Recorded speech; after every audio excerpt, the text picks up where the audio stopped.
Hey guys, जैसे कि ये वाला ड्राइंग का मैं आउटलाइन किया हूँ कैंची से, तो आप लोग लाइन नहीं दिख पा रहे हो शायद। तो यहाँ पे मैं कैंची का यूज़ किया हूँ, ये वाला कैंची का यूज़ करती है आउटलाइन को थोड़ा सा इनविजिबल आउटलाइन किया हूँ गाइस।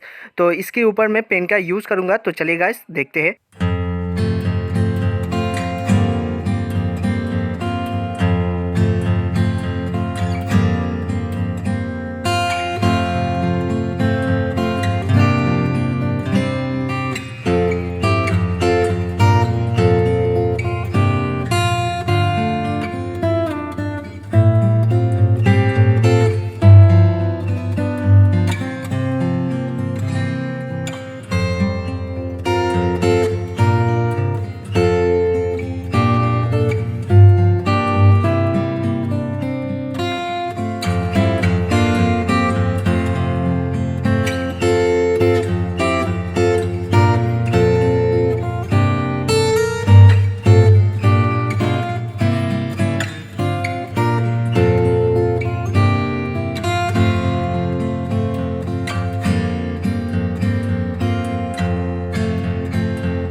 तो गाइस, आप लोगों को अगर ये वाला वीडियो पसंद आए तो प्लीज़ एक लाइक करके जाना, क्योंकि गाइस आप लोगों के लिए मैं मेहनत करके इस तरह का वीडियो लाता हूँ।